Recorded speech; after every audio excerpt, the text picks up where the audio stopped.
Hey, everybody, we're back for another episode of Billy's Juice Plus podcast. So excited to be here with Victoria Van Duzee. Victoria, thank you for joining us. Absolutely. I'm excited to be here. All right, so I'm going to read your bio. That's how we start with most people, and then we'll get into the questions. Victoria, 25 years old, former LSU cheerleader, former national level bodybuilder, personal trainer for 7 years, married for a little over 1.5 years, and current youngest national marketing director. You just trained from main stage at our big conference, right? There were thousands of people were there.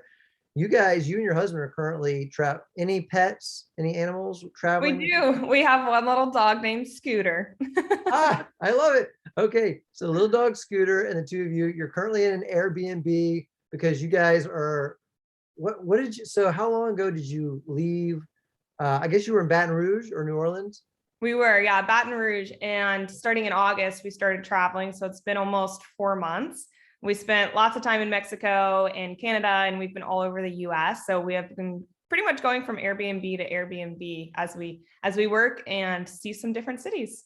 And I know this is obviously something you chose to do, you wanted to do, but I think maybe it's also the first time you've done, I mean, most people never get a chance to do this ever in life.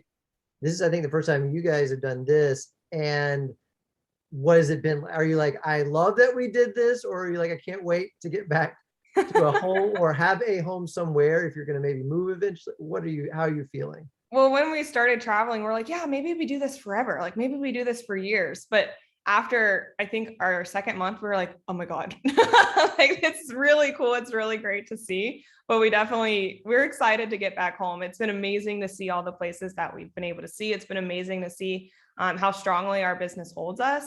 However, we're very excited to get back to our friends and our families and just our city that we call home. All right, awesome. I love it. Okay, so let's dive into the question. So Mickey and Carrie Daigle are your sponsors. And for anybody in our world, I mean, I can just say that, and that's enough to make people go, oh my goodness, that's amazing, because I think they're founders. They've got to be founders, club winners founders winners with the company. They're like top 5 all time of Juice Plus legacy, and they've been super kind to me too. At one time, I spent a lot of time in Baton Rouge. Love the both of them, and it's an incredible story of how you guys met. I think you met Mickey first, but quickly got to know both of them. Love for you to just tell us that story in detail, because it's just incredible how God brings people together. And I really want, especially because we have a lot of Juice Plus partners who listen, to know and have that mindset. You never know who's going to come to your door. You never know who you're going to run into, who God's going to lead your way. So, but you got to be ready, right? I mean, Mickey was ready. Tell us a story. Yeah, well, it's really funny because people always ask Miss Mickey, how'd you find her? How'd you find her? She's so young. And Miss Mickey's like, I wasn't looking for her. She literally appeared. But to make it long story short, so we can get into the meat of this podcast, my whole life, I've trained and dreamed of being an LSU cheerleader. I think since I was 8 years old, that was my goal. And actually in 2014 is when I started college, and I did make the cheerleading team. So it was a very exciting year. But at the end of my first year of college, it was really heavy on my heart that that's not what God had for me, and that I wasn't going to continue to do cheerleading. So I decided the following year that I wasn't going to try out. But within that same month, my parents informed me that they were going to have a divorce. So the floor from under me literally ripped up, gone. Like within a matter of a month, I was like, oh my God, the 2 most stable things that I have in my life as an 18-year-old, gone, But I was raised to know that no matter what, that God is my backbone. So during this season, I was praying, and I was praying hard. I was praying for wisdom and vision. And to be honest, I was just praying for help. And God definitely heard my prayers, because I was blessed with a family that helped me financially throughout college, because the cost of apartments in Baton Rouge versus my budget left me not living in the nicest places. So I was blessed with being told by this family, you know what, for your apartment, pay what you can afford. We're going to pay for the rest. And so my senior year of college, we were very blessed to move into $1 million complex. And within the first week of living there, I was doing my quiet time one day and I felt like God was telling me, knock on your neighbor's door and introduce yourself. And I was like, what? Why? That's really weird. And I was finally obedient to that voice. And I walked across the hallway. And that is exactly when I met Miss Mickey. She opened the door.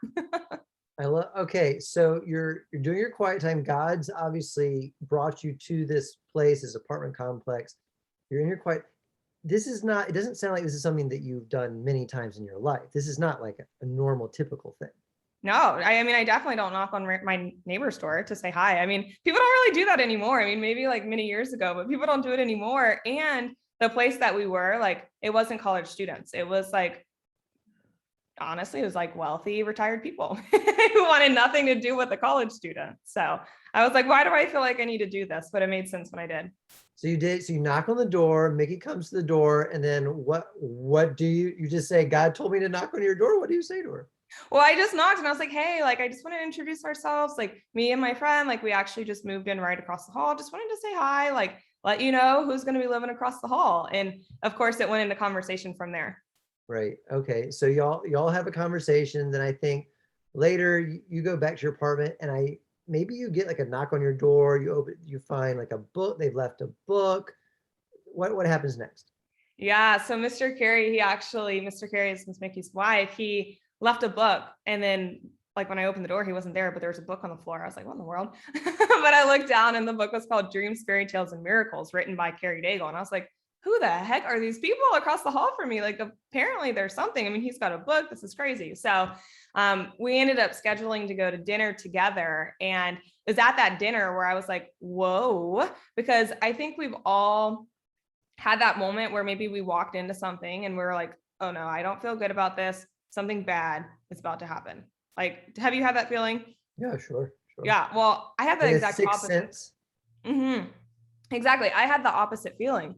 Like in that moment, I was like, holy moly, like it feels like everything in my life is aligning right now. And I had no idea why. Like I was just really like, I had such a peace about going to that dinner with them.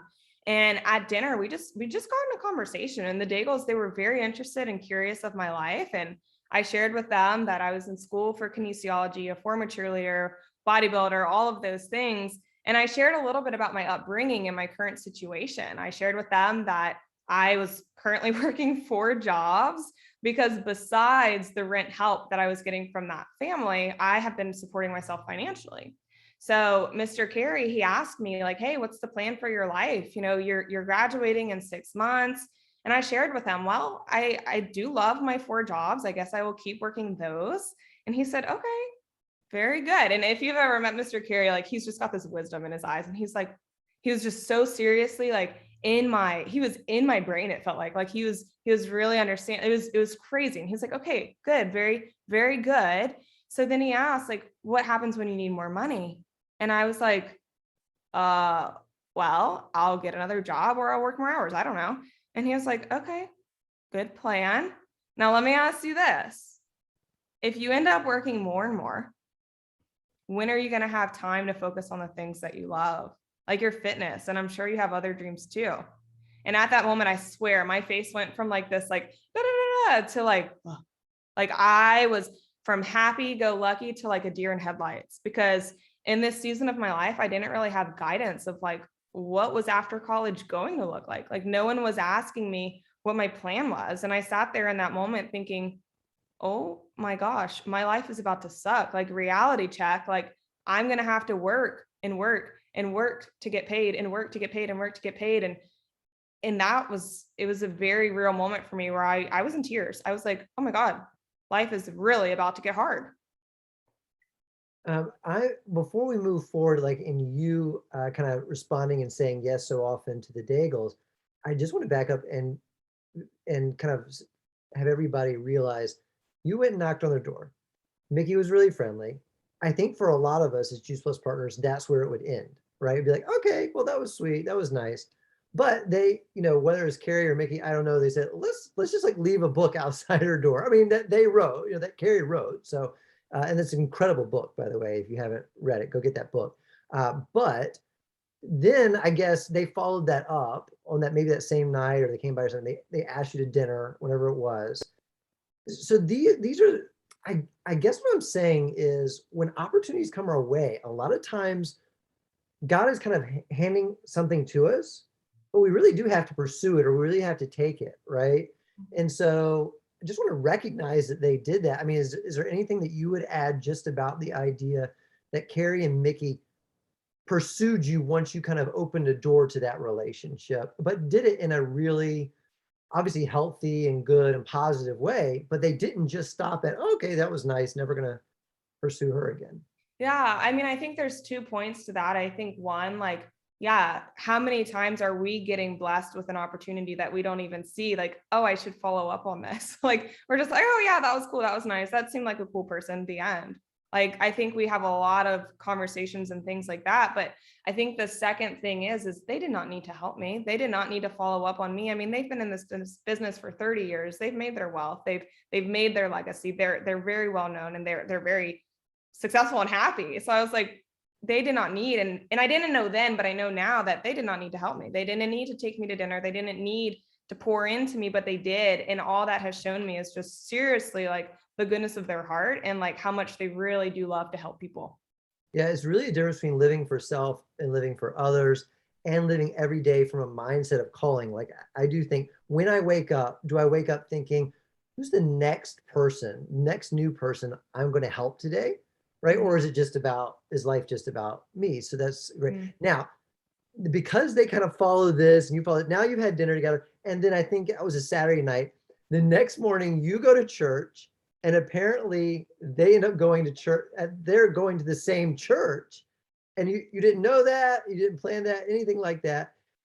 So you see them, I guess maybe y'all sit together and they invite you out to lunch. And then at lunch, they invite you to our big conference. You say yes. What was it like where you're like, oh my goodness, God, now I see them in church. Now we're having lunch together, another meal together with less than 24. And now you're saying yes to going on this trip with them. How did that all happen?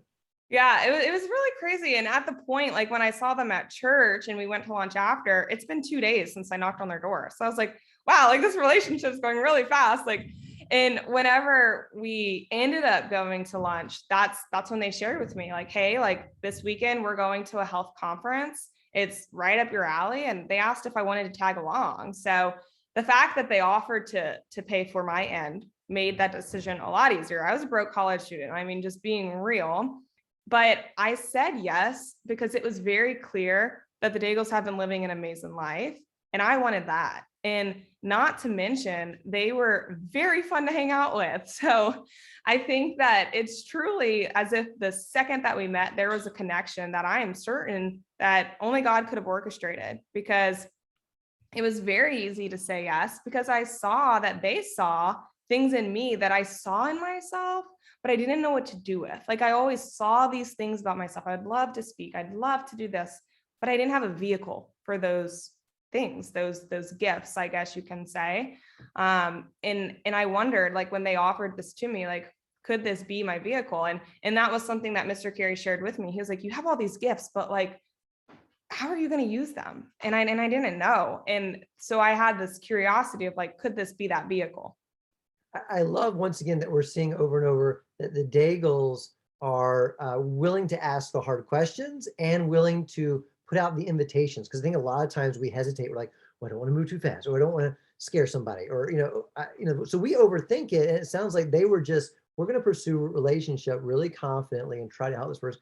And then of course on your side, you're just saying yes. So you go to this conference. When you go to conference, you had met them and knocked on the door, maybe just like 8 days prior, but you go to conference and I think you told me you don't remember exactly like all the details from conference, but you do remember, what it felt like and especially what it felt like to be building a friendship with them. So tell us a little bit about that experience. Yeah. So I think, of course, I remember hearing the amazing NMD speeches, thinking like, wow, like they had some really hard things going on in their life and look at them now. But other than that, like you said, like I really do not remember much. Maybe it's bad for me to say, but I can't recall one speaker to you, because I think like for me personally, I'm not a huge informational person. Like I base most of my decisions on feelings and energy. So when I was there, like the Daigles showed me really just a sense of belonging. Like they showed me that they were proud to introduce me to people, like people that were apparently a big deal. I had no idea at the time. But Mr. Carey, I mean, he's the promoter. He spoke really highly of me and what I could do here. And I saw financial and time flexibility that weekend. And I felt valued. I felt cared about. I felt wanted. And I think that's what made it obvious for me to jump in. And that has taught me, like, yes, I'm talking about the Daigles so much, the Daigles, the Daigles, the Daigles, but that taught me how to have like a sponsoring culture, like how to be not just a sponsor, but like literally like a mentor and a friend and a carer for people. Like, I don't even know if that's a word, but the way that they, sought after me has taught me how to seek after people. Like, I'm not just like, hey girl, messaging people. Like, it's really about like building that relationship, being that one person for someone. And there's been times in our business, and I can get into this later, but we've had guests over at our house, which of course we were building the relationship with. And there's just been times where they were crying to us, like telling us about their life. And in that moment, I'm like, wow, like the Daigles taught me this. They taught me how to really be that backbone for people and let them feel comfortable and valued and loved and heard.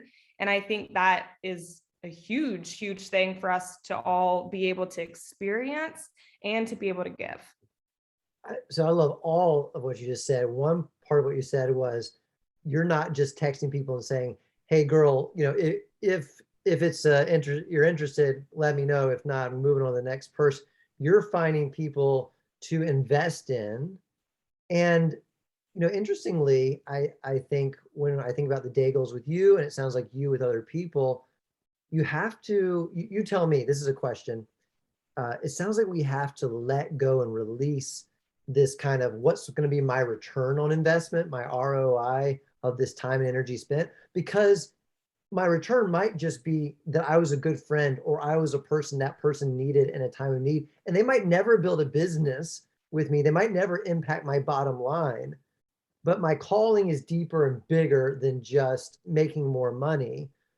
But if we do want to find people like you for our teams, and then help people like you grow incredible businesses like you, the youngest NMD in the entire company, we've really got to see ourselves as all about the relationship and spending a lot more time and energy, I think, in relationships than we previously thought of. At least some of us have previously thought of.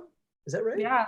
Yeah. And I think actually, like, there's so much that I can say to this, and I don't have my thoughts organized, but when I started this business, I was not that. I mean, when I started this business, I was very cold, like very cold-hearted person, like really like numbers, points, money, like that was my verbiage.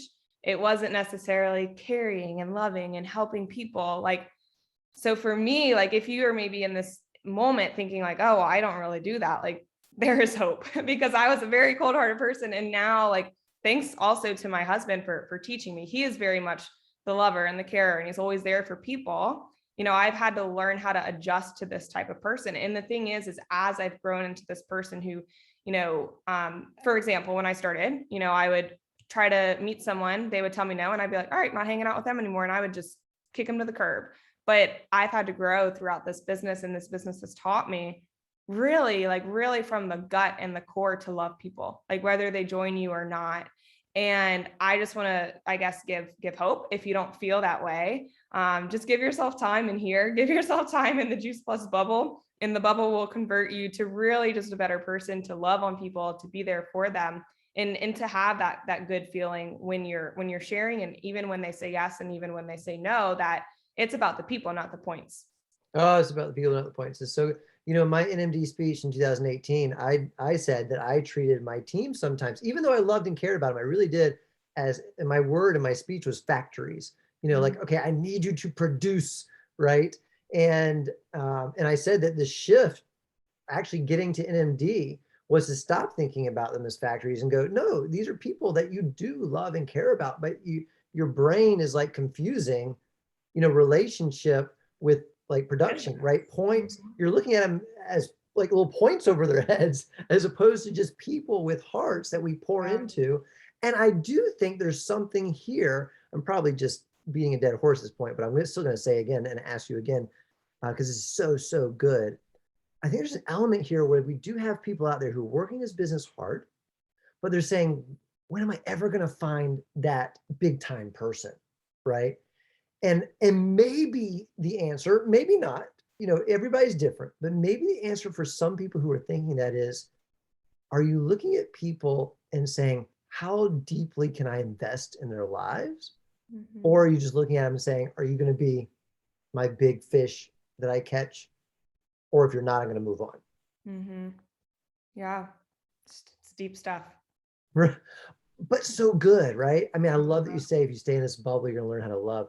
So it's interesting. This follows the whole story, because when you signed up, you decided to become a partner. You're like, okay, I'm going to stick around these people because I want to go where they are. Um, Mickey didn't really show you the numbers or anything. She didn't say, here's the compensation plan. She didn't show it to you until you came to her and went, I need, like, I think you called her crying or something and saying, I can't pay for this bodybuilding. It was like a big time competition. I think it's called the Arnold's, Yes. right? And and she was like, okay, now you're ready. Like, it's kind of like when the student is ready, the teacher will appear. Exactly. Tell us Yeah. about that conversation, that time in your journey. Yeah. So looking back now, I actually laugh at myself for this story because I'm like, oh my God, what were you doing? Like you're very young and you were very just a mess, but it really shows me growth that has happened over the past 4 years. But I think this was a few weeks after conference. And at this point, I was pretty much best friends with the Diggles. I invited myself to be their best friend. But I latched onto them really, really hard. And I called Miss Mickey sobbing one day, like, oh my gosh, can I please come over? Like something really bad's going on. And little did she know, I was actually standing at her door. I just needed her to unlock it so I can come in and talk to her about what was going on. But they thought that something really bad happened to me. And I explained to them what actually was going on is I've been preparing for this show, this fitness show for over a year, putting in the workouts and the dieting and all of these things. And as I went to sign up and pay for it, I realized I couldn't afford it. And Miss Mickey was like, okay, like, let's write down everything that you have to pay for, write it all out, show me. And I think it ended up being like $1,800, which seems very silly now, but back then, like, this was my whole world, and my whole world would have ended if I didn't, have the ability to do my show.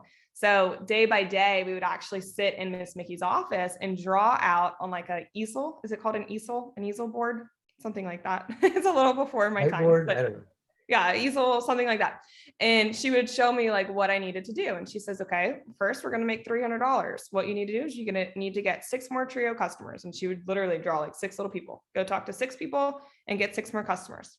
And I would do it. And I would come back and I would say, okay, done. Now what? And she goes, okay, now what we are going to do. And, Mr. Carey takes out the easel. You need to go find 2 people, draws 2 people, and they need to get, 14 orders. Okay, got it. And when you do this, you're going to make $1,200. You're going to get bonuses for you, bonuses for helping them. And then we'll go from there. And that's how I learned. I didn't know what QSC was. I didn't know what any of those words meant. I just knew like I would do what they would say and I would get a check in the mail. And I'm like, okay, like that's how I learned. So I didn't really understand the compensation plan probably till I was QNMD, which is just true reality. They taught me to share the product and share the business. And at the end of the day, if you do that, your paycheck will come. I mean, you will get promoted. All we do is we share the product and we share the business. Don't worry about all the little details. Like share, talk to people. That's it. Yeah, share, talk to people, and be coachable. It sounds like you were very coachable. What they said, go do something. You didn't ask like, well, but help me understand the whole. You just went and did what they said to do. Well, and it wasn't even like, well, how do I do it? Because I didn't even know what oh my gosh, the things that I would try, because people always ask, well, what do I do? And I'm like, I don't know, figure it out. Like, just do something until it works. Because for me, like, I would do something. And if it worked, I would be like, okay, cool. I'm gonna try it again. And then I would do something different and it didn't work. And I would say, okay, let me try one more time to see if maybe it was just that person. It didn't work. And I would try it again. So it's just, there's beauty when you find those people that just figure it out. And I had that type of mentality because, again, another blessing from when I was raised, I was trying to be a cheerleader. Now we didn't have the finances really for me to be a cheerleader. And my parents said, oh, you need $2,000 for your outfits, figure it out. I was like 12. Like, what am I going to do? So my dad helped me write out a letter and like, I knocked on doors and I asked for people to help me. because it was just figure it out. Like, so having that in my childhood, like it was very easy for me to be like, okay, I'll figure it out. Don't worry, I'll figure it out. And then that's how we learned. I love that mindset. I mean, that's what, we would all like to have that ourselves, and then certainly bring people on our team where you go, oh my goodness, because too often I think people can think, oh, I got to have very kid gloves. I got to handle them very carefully. Don't want to scare them off. Don't want to do it. But, if you scare somebody off just by saying, well, we've got some goals, we got to go after them. Maybe they're not the right people, but man, I think some people call it failing forward, right? Mhm. Just being resilient. I know James 2 or 1, 2 through 4 says, ultimately it says, if we endure, if we keep going, that's when we become mature, complete, lacking nothing, because we keep going through, right, these experiences that just make us better. So you followed their advice. You probably went and did your show, right? Did you make the money? Yeah, we went and it was amazing. I mean, I afforded everything plus more and placed really, really well at the competition. So it was good. Okay, very exciting. And then after the show, so is this the point where you say, I'm going to go all out. I want to go for NMD. At that point, did you start to learn what NMD was? What was the journey to NMD like? Well, I'm not sure like if that was the exact point. I think there were many things that happened in my journey where even from the beginning, I was like, oh, well, I'm gonna stand on that stage and share my speech. Of course. Like if someone else is doing it, well, I have to do it too, because I'm very competitive. So I always wanted to really do it. Of course, that kind of made me realize as well, like I just made this much money and I don't feel like I did a ton of work. Like I just shared a product. Like how in the world? So yeah, I was pretty much ready to go for it. So from there, I mean, we just continued to work and I started to understand a little bit more. By the time that I could take a deep breath and be like, okay, what happened in this past year? It was QNMD because things were moving so fast. I didn't even know what was going on. And it was like finally around QNMD is when it was like, oh, I can take a deep breath. Like there's not that much going on right now. Like, so what did I do the past year? Like, how did I get here? That's incredible. And, for anybody outside our business who doesn't realize, QNMD, second highest level before kind of that highest tier of NMD and beyond. And that's just incredible speed to get there, that fast. What you talked about in your NMD speech, and you talked about, since then, and also you spoke at conference multiple times.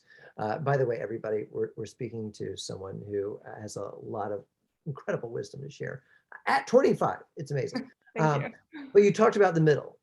So you Mm, hit QNMD, you hit it so quickly, and you hit it, it sounds like, without even trying to hit it. And then yeah. something happened where you're like, okay, now NMD, and then you sat there for a while, and I know you lost some team, and um, that happens to pretty much all of us.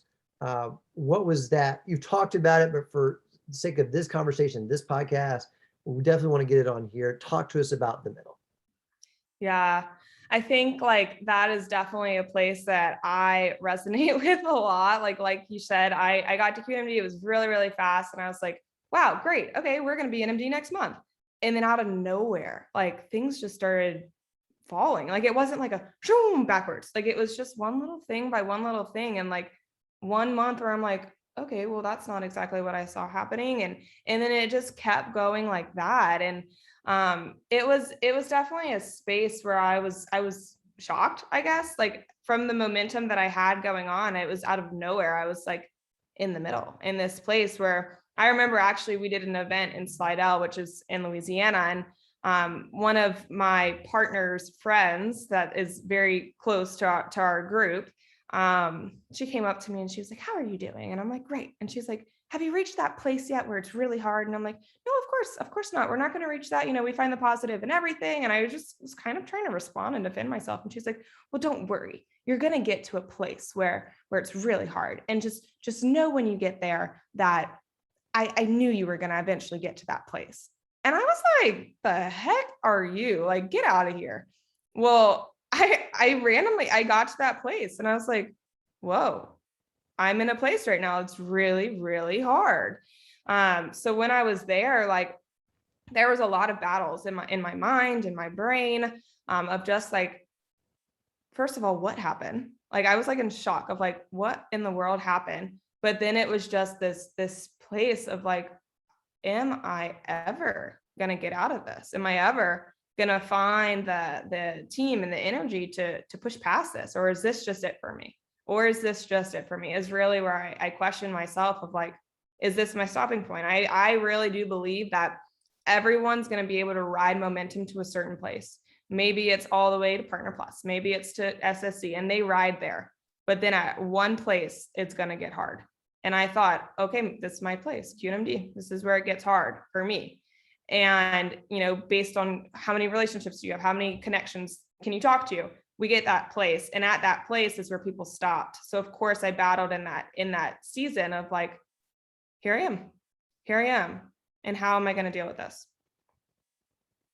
Yeah. And, it seems like you tell me what you think, that middle has a purpose. Mm. And what did it do for you? How did it seems like you're like, oh, because I love that you said, okay, we can just use momentum to get to a certain place. Mm-hmm.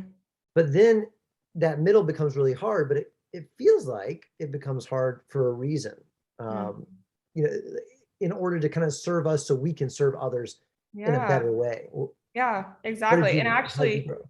well, I had seasons of like when I was doing my fitness, like when I first started my fitness, I was so motivated to work out. Oh my gosh, like I was obsessed with the gym. I was obsessed with eating, my perfect little meals.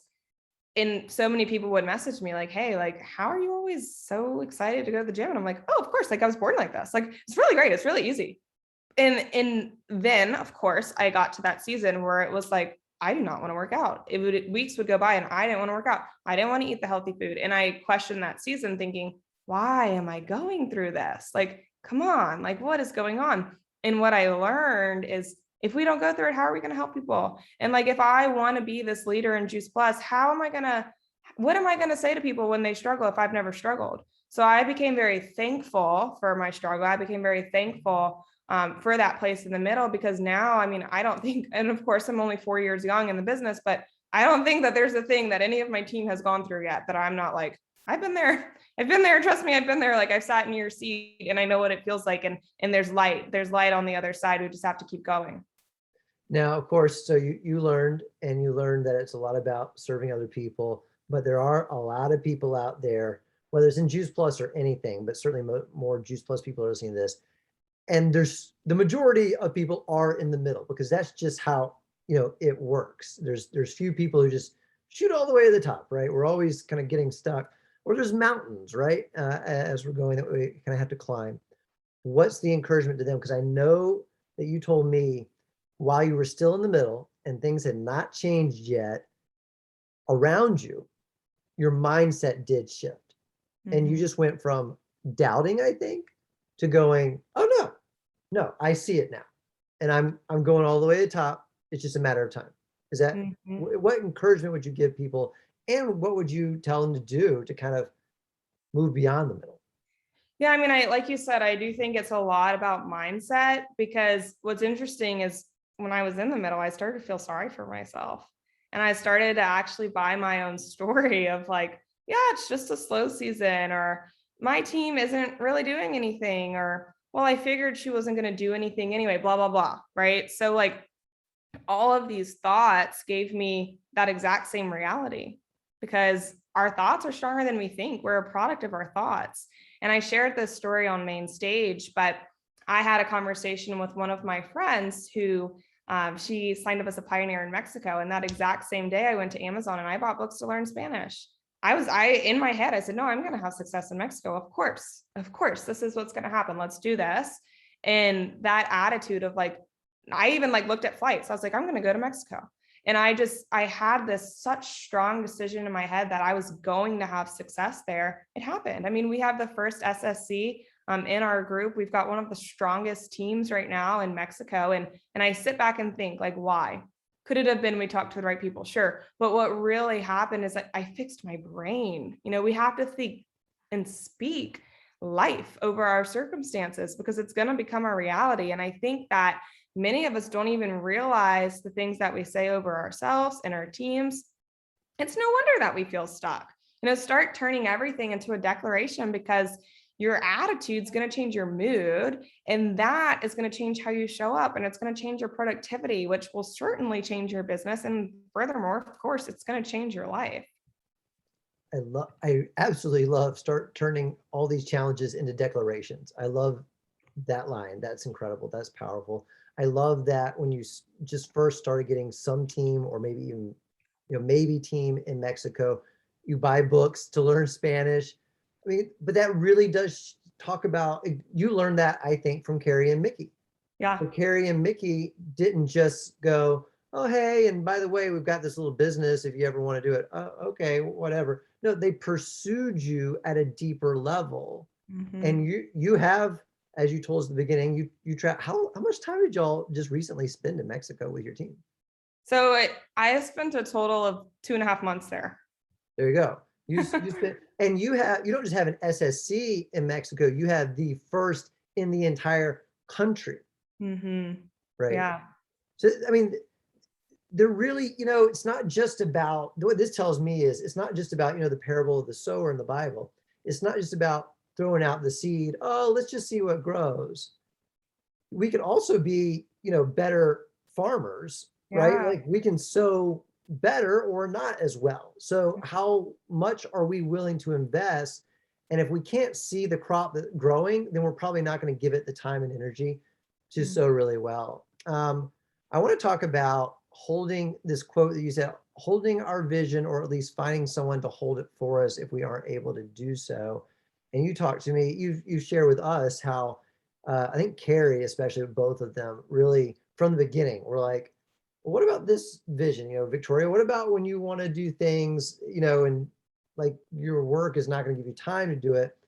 And there's times when you doubt it, and you talked about that, and you told me about calling Mickey and just being like, I can't find anybody else. And she just said, well, you just haven't met the right person. How important is it to have somebody hold your vision? Meaning, even when you're ready to give it up, they won't let you. And how are you doing that for your team now? Yeah. And I think it's so important. And I always tell my team this, but sometimes I think we say it, but don't realize what it really means. Is I say, look, I'm going to hold your vision on my back until you're strong enough to hold it on your own. And of course, we can't do that for everyone who's not fully there, but the people that are there, and really like your people that have been in it with you, like we have to do that for them. And sometimes it's having hard conversations. Like I've had to have some hard conversations with my team of like, hey, what's going on? Like, what's going on? Like, this is not aligning with what you're trying to do. Like, what's happening? And we have to have a conversation with tears. And it's hard, but it's needed, because I know that I've had that conversation. Oh my God, I can't even count it on my own fingers with the Daigles. So, that in the middle, it was very hard for me, as it is for anybody. But the people who have the hardest time in the middle are the people who still want it. And many people, they go through the middle and they disengage and they stop doing the work. But in the middle, I kept going. I never, ever stopped doing the things in the work, even though it felt like I did. Like there were days and weeks and months that I just kept going through the motions because I refused to get lazy in my business. But I felt really broken on the inside. Like I battled whether or not I wanted to keep going, but I did keep going. And I asked myself, why did I keep going? And I think it's because of 3 people, mostly. One being my husband, the other 2 being my sponsors, Miss Mickey and Mr. Carey, because there were times where my husband, he had to re-recruit me, and I am hard to convince of something.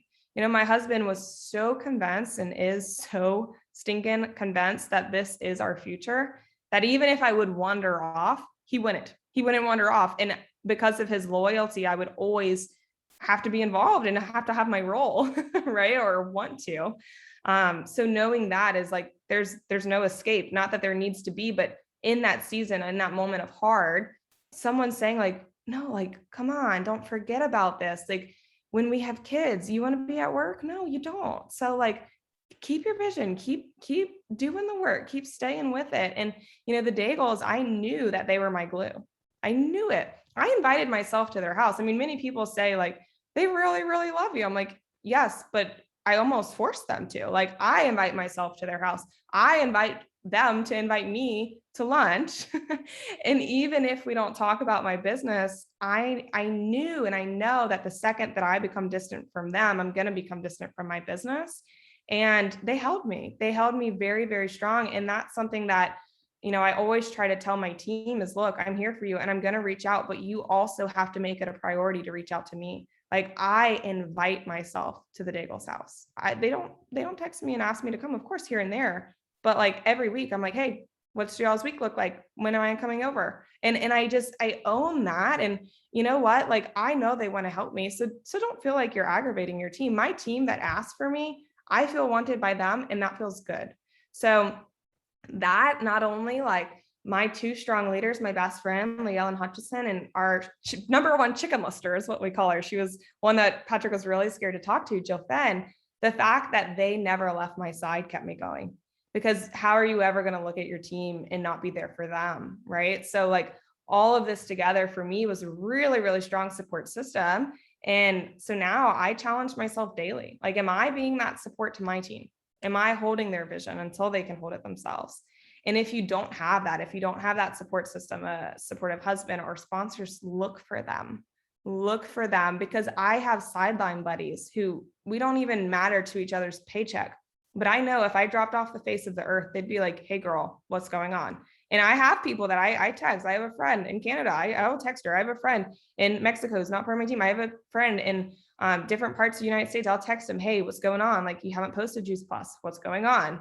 And in having that relationship with people, you're not just going to find someone to care for you like that. You have to seek it. You have to go out and look for that person. If it's not your upline, go up line. Like, there's someone up there in your line, like in your support group, that will be there for you. There's someone that's looking for someone to pour into, but you have to ask for them. And I think that's so important, because so many times people are like, well, how do you have that relationship with the Daigles? Because I pester them. I literally will knock on their door and say like, hey, I need help. Like, please help me. And I'm not afraid to ask for that help, which of course turned into an amazing relationship, but we cannot be afraid to ask for that support. So with every podcast, I kind of give it a title, and it has usually ends up having some kind of focus. So one focus could be, the title could be something about the middle. Another focus could be something about, digging, creating deeper relationships, or building deeper relationships. But then this other thought has come to me, which is, don't just let life happen to you. Mm-hmm. Don't just go, well, I guess if it's going to work, then it's going to fall into place. And I guess if it doesn't fall into place, I guess it wasn't for me. Or if I'm just not feeling it anymore, I guess I just shouldn't do it. Or, if it's not easy anymore, maybe I'll go to some other company or some other thing. But it feels like to me, the Daigles have been in this business 30 plus years. My mom's been doing this 26 years. She's a PMD plus. It's people, my dad, I think, just retired well, he's not officially retired, but took a shift after 45 years of his own business, that he had built. His ministry that he started is 25 years old.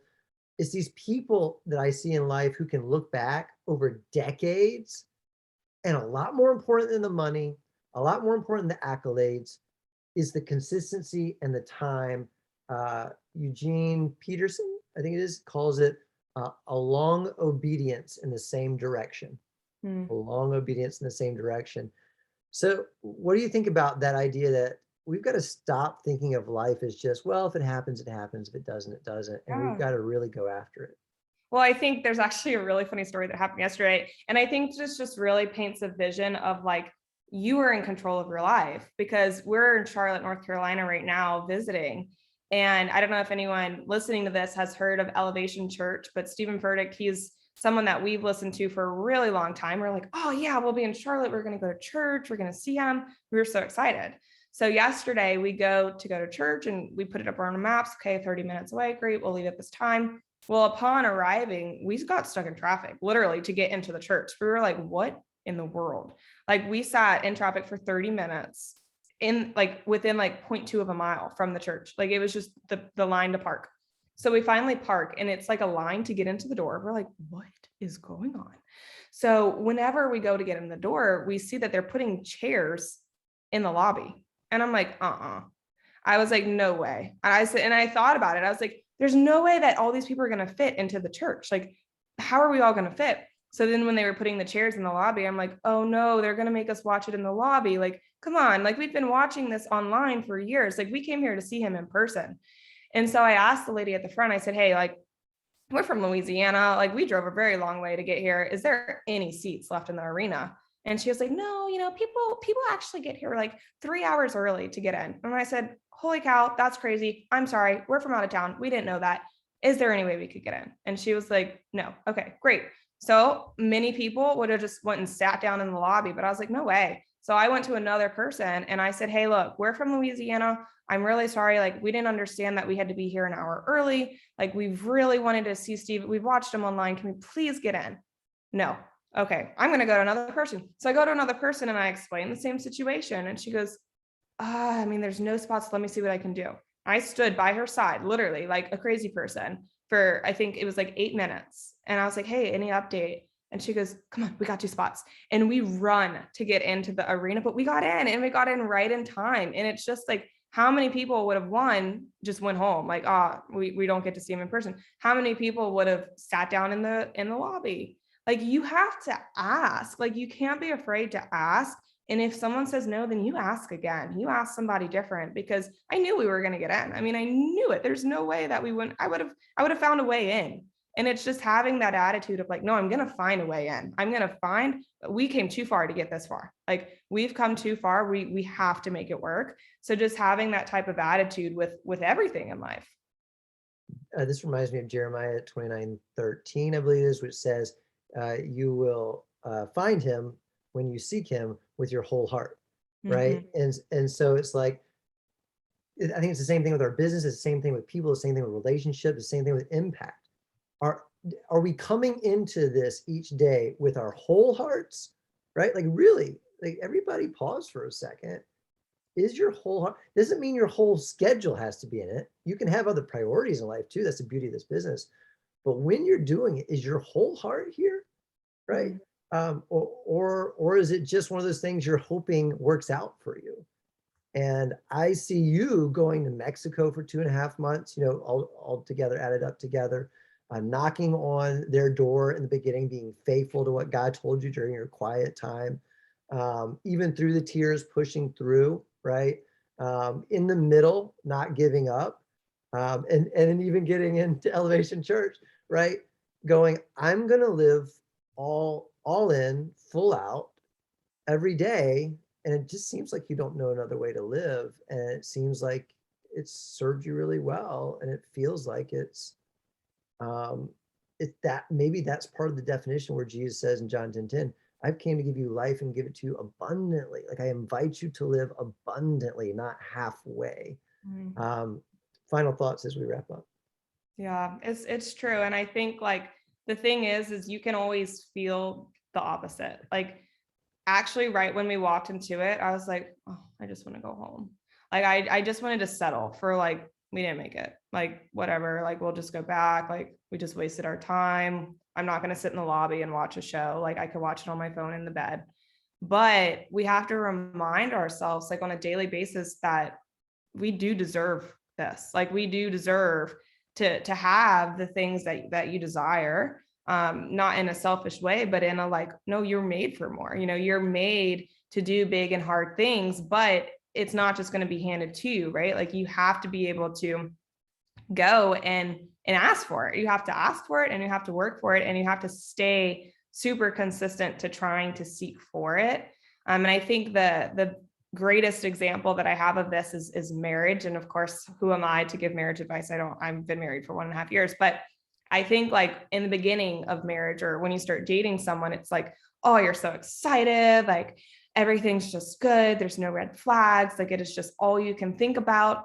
And then marriage, like, and again, yeah, 1.5 years, whatever. But throughout that, you're like, oh, okay, this is something that we don't agree on. Like, we're going to have to work through this one. And then maybe you still have those great moments, right? Of course, but you also have those moments where it's like, oh gosh, well, isn't our business the same? Like, we get in and we're excited and we're like, oh my gosh, well, this is all really good. This is all really great. And then we have something like, oh, I have to, reach out to a canceled card. I have to dig into my team when they're not showing up. Like, this is something that we're going to have to work through. But isn't it just going back to marriage when you have maybe something you disagree on, but then that same night you still love each other, right? You still look at each other and say like, no, it's great. Like, we're going to push past this and we're together. We're on the same team. It's the same in our business.